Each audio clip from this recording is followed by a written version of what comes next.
Eleanor runs one of the most cherished, useful, and meaningful newsletters that kind of help our day-to-day, week-to-week in our craft. Hey, friendly faces already, it's awesome. And so she's reporting on the trends, the trials and tribulations of folks that do this work.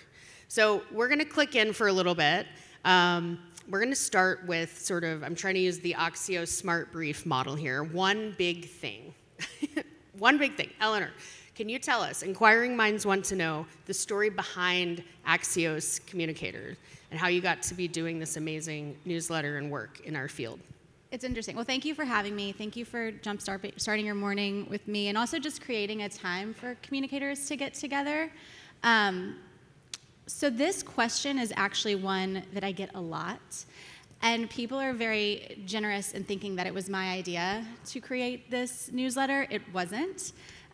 It was the brainchild of Axios co-founders Mike Allen and Jim Vandehei, and I think it's because they saw a few things taking place, right? They saw that there was increasingly this intersection between business, politics, culture, tech, and these are all areas where we report heavily and report really competitively, and comms is at the intersection of it. They also learned very quickly that comms is misunderstood.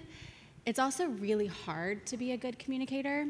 If they were up here, you know, they founded Politico prior to Axios, and I think if they were up here, they would tell you communication wasn't necessarily something they prioritized in their first venture.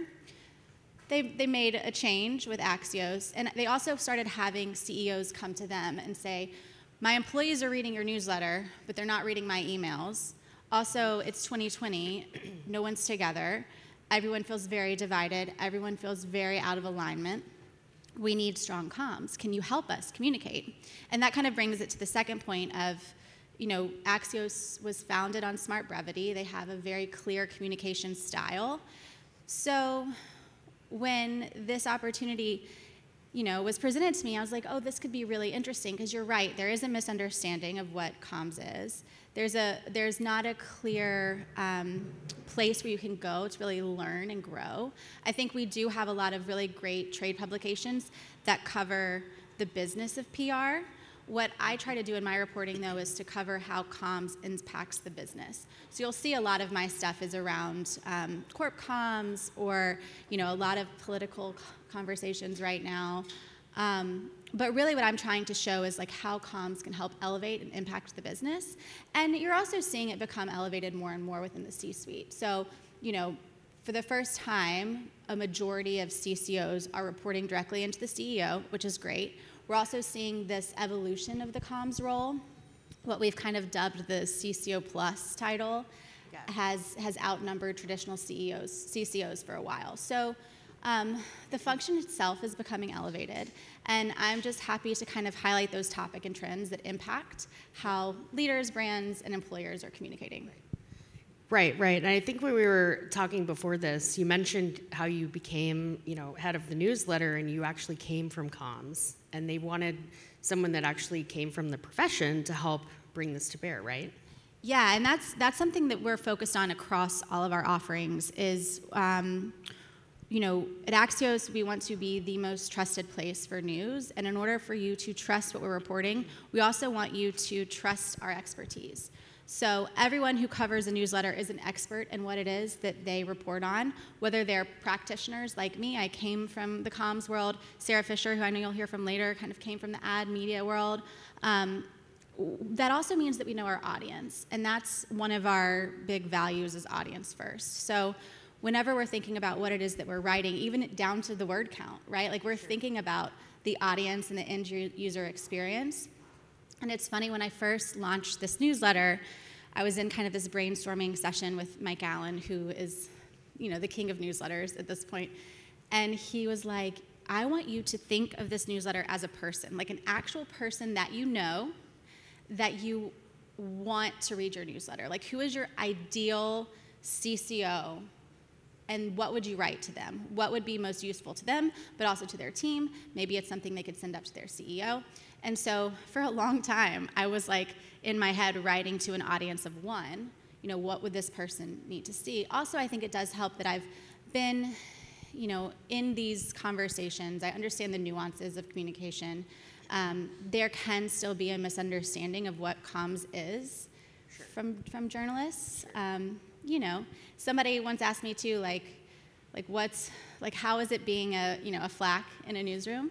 And it's been a learning process, to say the least, like helping some of my colleagues understand that pitch you get or that leak you get is a comm strategy that's either been perfectly executed or totally imploded.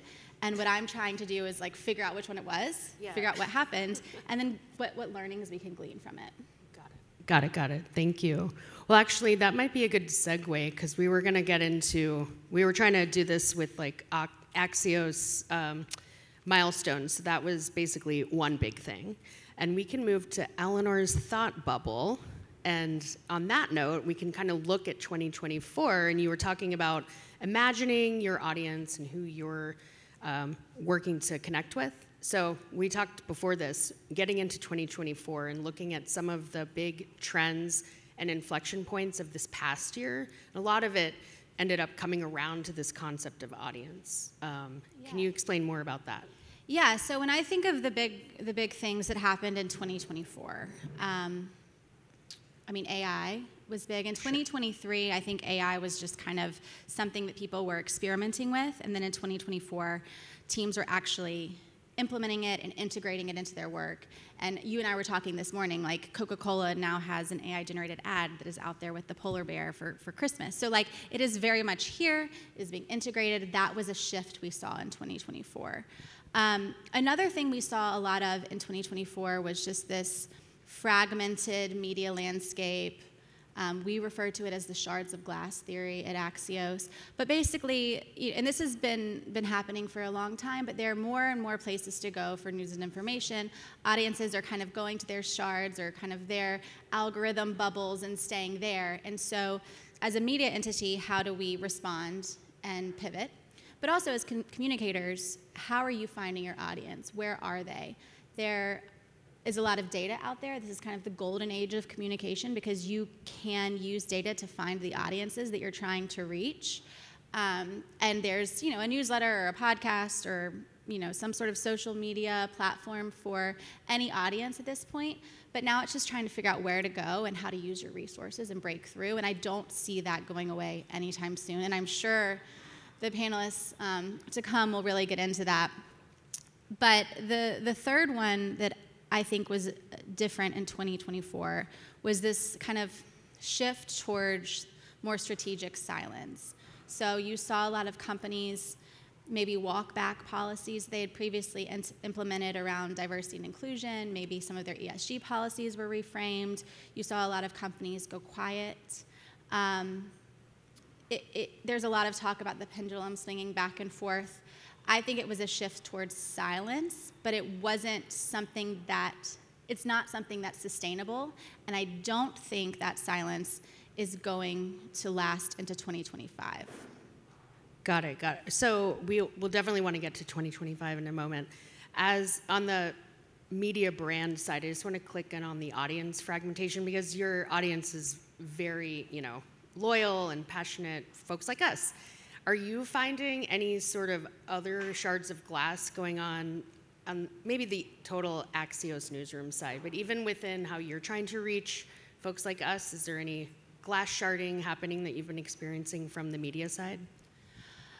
Well, a lot of it is very, very digital focused, right? So thinking through how you're showing up, not just in a newsletter in somebody's inbox, but also how you're showing up across social media. For me, my audience is mainly on LinkedIn, which is a pretty friendly place to be. I don't mind showing up there.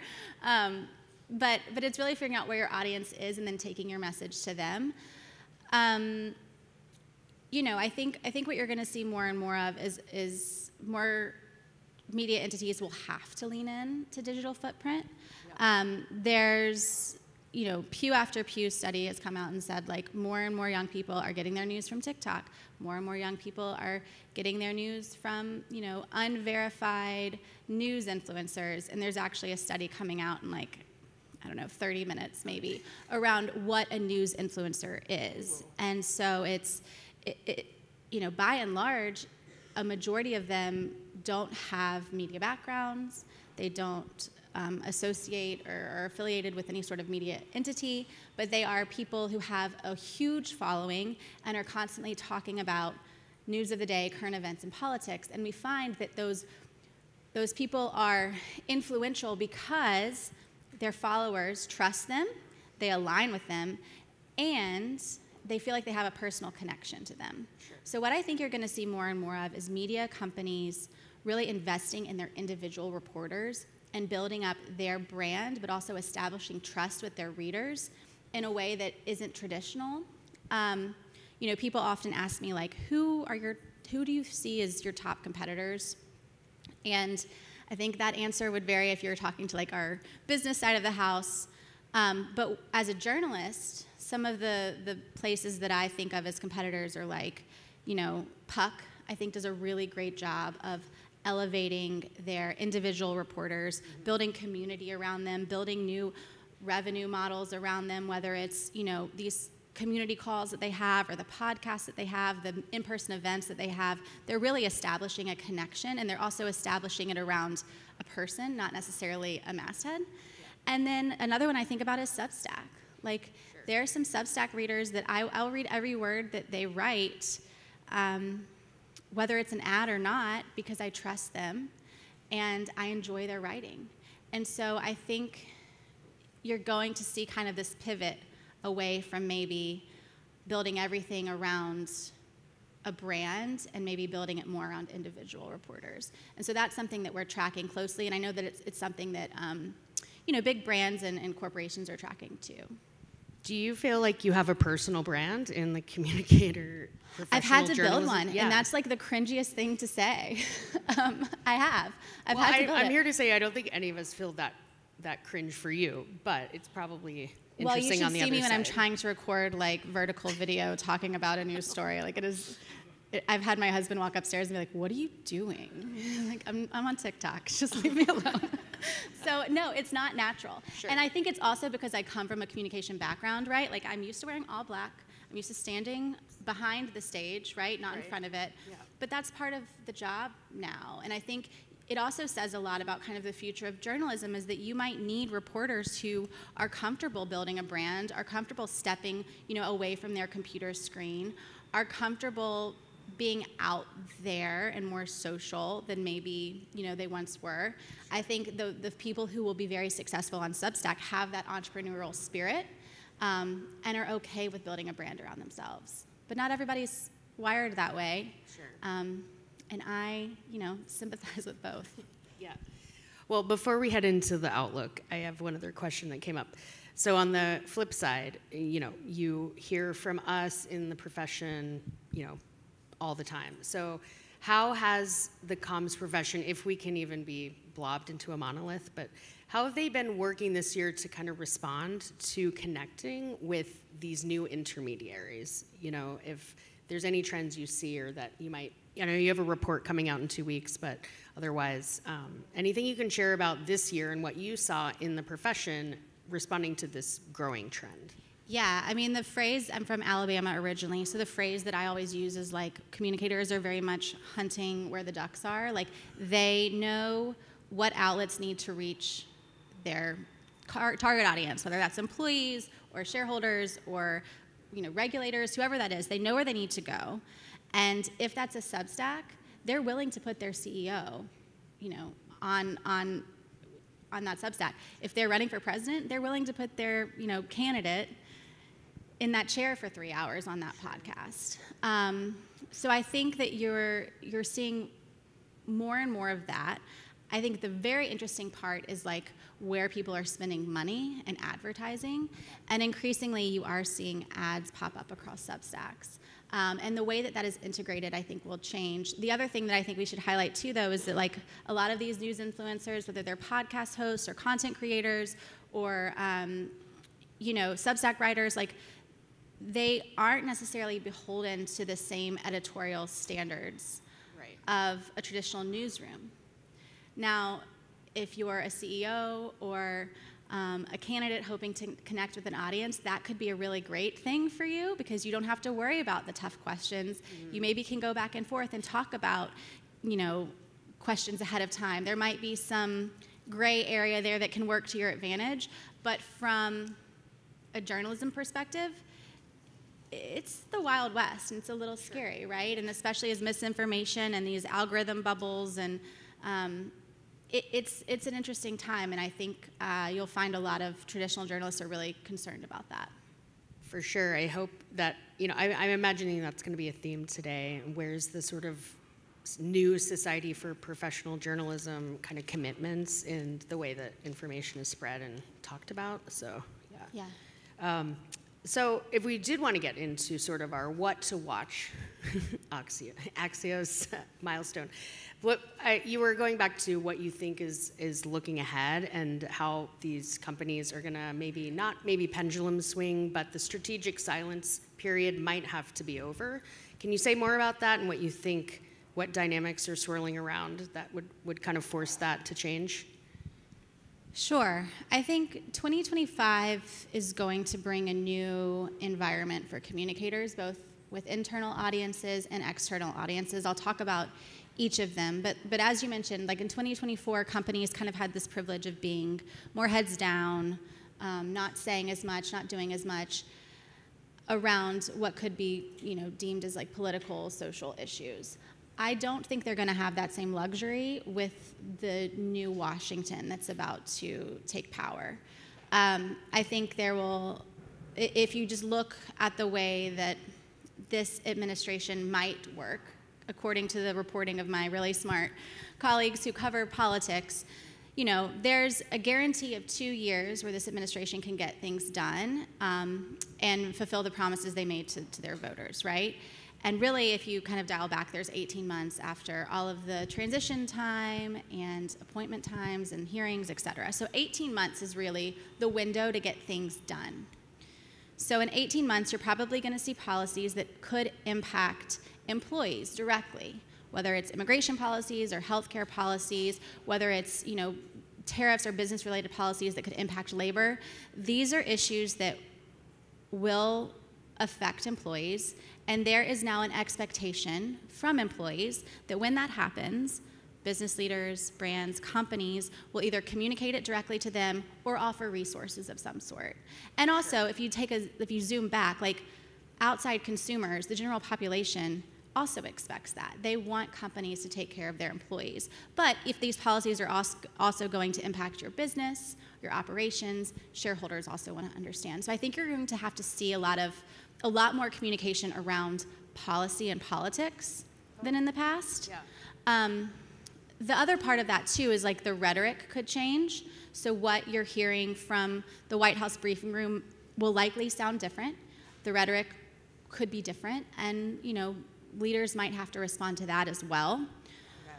So that's the internal part.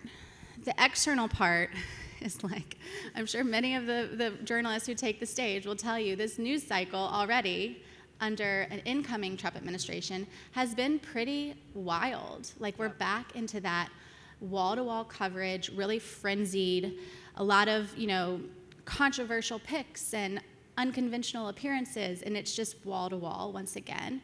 And so from a newsroom perspective, you have shrinking newsrooms who are going to be stretched thin. And what that means for communicators is it's going to be harder to break through with your own news. And I know, too, like a lot of folks were banking on breaking news in this new year, and that's going to be really tricky. So I think that's something to watch from a media relations and external comms component. Again, we can go back to the fragmented, audience and say, well, that might work to your advantage now because you can go on Substack, you can go on social, you can go on podcasts or more of the non-traditional outlets and still make an impact. But, landing that big traditional news story is probably going to be more complicated. And so also I'll say is like, you might have everything planned out and then something is said and you want to pull your CEO from that interview because you don't want them to have to comment on whatever noise is happening. So I think there's going to be a lot of audibles that are called when it comes to media relations. And so I think both of those things will really impact comms and how executives and big brands are showing up. Yeah, wow. It seems like a lot of things coming together. So there's sort of the blitz going on in Washington that we're about to have, experience. There's pressure for companies to really make sure that their own workforce is clear, and so there's a lot of internal comm pressure. And then to translate that to an external picture in a fragmented landscape. So we definitely have our work ahead of us. But I'll say, unlike in the first Trump administration, teams are prepared now. Like, Sure. They kind of know what to expect. And the level of scenario planning that I'm seeing play out is actually really promising. So there is preparation that's taking place, and people are kind of anticipating certain moments. They're going in eyes wide open in a way that I don't think they maybe did the last time around. But yeah, the work is cut out for them. And I also think there's going to take a lot of education across companies or across clients to let them know, this is the new reality now that we're in. So let's operate with the world that we live in and not the world that we wish we lived in. And so I think you're going to see a lot more of that, those scenarios kind of playing out. Awesome. And so that's almost like an optimistic, I wouldn't go that far, but there's a lot of work to be done. And, with that comes great communicator skills and jobs. So one thing we haven't talked about is sort of the job market. We don't have to click in too deep, but whether it was what you saw this year or using that outlook and what you think might be on the remit docket for the comms profession, do you have any insights there so far? Yeah, I mentioned earlier just how the function has been elevated and has evolved over the past few years, which I think is a really positive sign. One thing when I talk to executive recruiters, one thing they're always concerned about is the talent pipeline and making sure that comms people are able to operate across different lanes. Traditionally, you were an internal comms person or you were a product comms person, you only worked in tech. You have to work across all now. And also, you have to be savvy to geopolitics and what's happening in the outside world, too. So there's that piece. It's the mentorship has never been more important. Just making sure that your teams are able to work cross-functionally across the comms space. I think the other thing that I've heard when talking to recruiters is that they're kind of expecting things to pick up more in the first half of the year, especially what I'm hearing is, especially if the market stays strong. There are a slew of top CCOs who are burnt out, who are ready to retire, and now might be a really good time to do that. So I think you'll see a lot of shifts taking place at the very top of corp comms. And then as far as just what I'm paying a lot of attention to is there's no shortage of whether it's consortiums that are forming, whether it's consultancies, what I'm kind of calling the challenger firms. There are a lot of folks who are going out on their own, whether they're leaving in-house roles or leaving big agencies and starting their own thing, and really specializing in maybe the areas that the in-house teams cannot cover. But yeah, I think there's the firm space is likely to become more crowded over time. But I do love that I'm seeing a lot of individual consultants kind of come together and create collectives of sorts. So the big picture is that the expertise that communicators can provide are not going away and are becoming more important. There's going to be more work to do. There's always this conversation of comms deserves a seat at the table, and I hate that phrase so much. Why do you hate that? What do you hate about that? Because it's if you're not there yet, you're not going to get there. After everything that's happened, if you still don't have a seat at the table, you need to look inward. That's how I feel. I know that's real talk with Eleanor talk. Hawkins. But I also think that it is a hot seat. You now have a seat. It's a very, very hot seat. And so you have to be able to step up to the plate. It is no longer just about, securing profiles. You have to start playing comms chess. You have to be able to anticipate how everything could impact your business, how things could impact your different stakeholders, how the stakeholder maps are changing, where they're going for their news and information.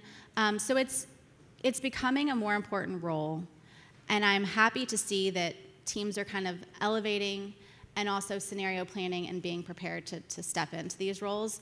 But they're, like I said, it's a hot seat now. They kind of made it to the big leagues, and now they have to show up. Right on, right on. Well, thank you for coming to our hot seat. It's almost like you wish you could hear from Eleanor every week. And so, on that note, you can actually imagine this goodness in your inbox every week. That is what Axios Communicator newsletter is all about. And furthermore, I think this year you launched Axios Communicator Pro. That's a membership community, and you have an event in 2 weeks here in New York City on December 5th. So definitely check out the newsletter if you haven't, and consider that professional community if it feels like a fit for you. Can I give a quick plug for our event? Absolutely. I'm really excited about this event because we didn't do this intentionally, but we timed it with DealBook. So a lot of tech executives are going to be in New York at that time, so we were able to get the head of comms for OpenAI and Google, the head of comms for NFL will be there, and then someone that I'm really, really excited about is Kareem Rama, who's like a content creator. He does Subway Takes. So I think he'll be able to talk about kind of the new media landscape. So we're able to kind of touch on the tech piece, the corp comms piece, the cultural piece with the NFL, and then also this evolving media landscape. So we'd love to see you all there. Right on. Well, give it up for Eleanor Hawkins, Axios Communicators. Thank you for all the work you do to make us better at our jobs.